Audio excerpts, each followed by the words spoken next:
The white photographer suddenly realized that the black girl before him had the potential to become a supermodel, even though right now she was so poor she was scraping leftovers to survive. Her features were striking, her tall figure naturally graceful, and she carried a rare magnetic presence. At that thought, the photographer couldn't hold back any longer. He stood up, walked over, and handed her his business card. But the girl thought he was a scammer. As soon as he turned away, she was about to toss the card. Then the man said quietly, "You might want to keep that. You never know." For reasons she couldn't explain, she kept it. That simple piece of paper was about to change her entire life. After work, Warisi munched on food she'd gathered while complaining to her roommate about the card. Her friend took one look and almost dropped her jaw in shock.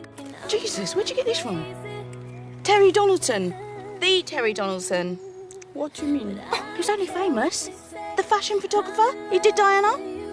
Just as her friend was urging her to give it a try, Warisi suddenly doubled over in pain. At the hospital, even the experienced doctor was visibly shaken by what he saw. Warisi had been born into a nomadic tribe in Somalia. There, when girls turned 3, they were taken to a traditional practitioner for what the tribe considered a rite of purity. It was a brutal custom that left scars both physical and emotional. Only those who survived were seen as worthy women in the tribe's eyes. Both of her sisters had died because of it. Warisi was both lucky and cursed to survive. At 12, her father sold her to a 60-year-old tribal chief for 5 camels to become his 4th wife. Unwilling to accept that fate, she ran away the night before the wedding. Her mother saw it happen but said nothing. She couldn't control her daughter's life, so she prayed for her instead. With a small bundle and a pair of worn sandals, Warisi ran toward freedom. 9 years later, she ended up in London, living off scraps from trash bins by day and curling up on street corners at night to stay warm. Until one day, in a public restroom, she met a girl named Marilyn. Marilyn didn't judge her for being homeless. She took her in, gave her a couch to sleep on, and helped her find a job at a fast food restaurant. Grateful for the kindness, Warisi kept the place spotless, and the two became close friends. But one day, she accidentally walked in on Marilyn with a man. Raised to believe such acts were shameful, Warisi froze in shock. Marilyn laughed it off, telling her it was something natural, something beautiful.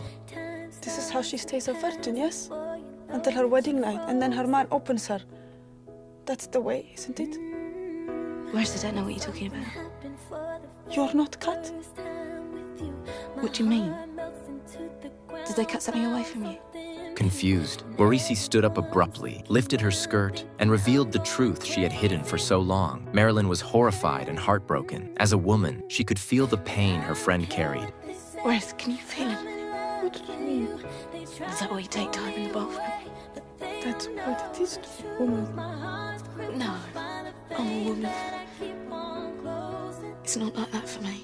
And in that moment, Warisi realized not all women had gone through the same ordeal. That discovery shattered her beliefs, but the suffering it caused didn't fade. Every month brought agony beyond words. With Marilyn's encouragement, she finally found the courage to see a doctor. He explained that although full recovery was impossible, a surgery could relieve her pain. But Warisi spoke little English, so a Somali male nurse was brought in to translate. Unfortunately, he completely misrepresented the doctor's words. Can you say I'd like to operate as soon as possible? وأنا أسكح شويتي نكان على جركة وتسيسا لكن كان أحكم قلنا. Well, tell her she's doing the right thing. It's amazing she's put up with this for so long. She must be in absolute constant torment, but she mustn't worry. We can fix it. شو هدية بدي شي واحد تحي واحد سير هسا والدك تذكابه يدقن كابه اسكح شود وجي قاعد معك بكره هو إذا ما أكتر واحد سمين سد.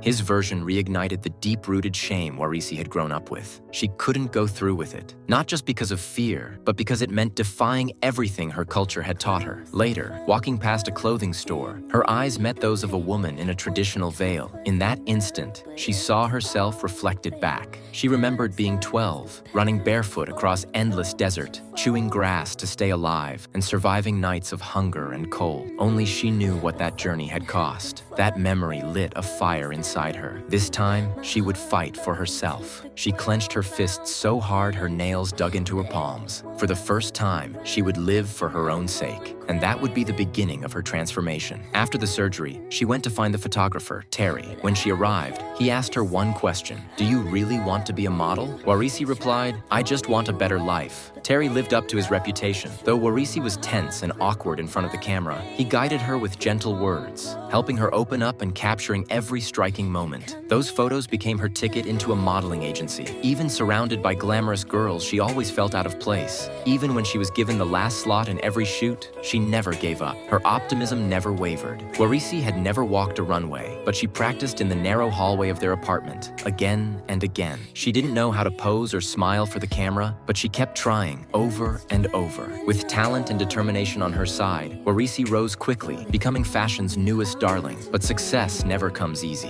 On her first overseas fashion show, she was stopped at customs. Her passport had long expired. If the situation couldn't be resolved, she faced deportation.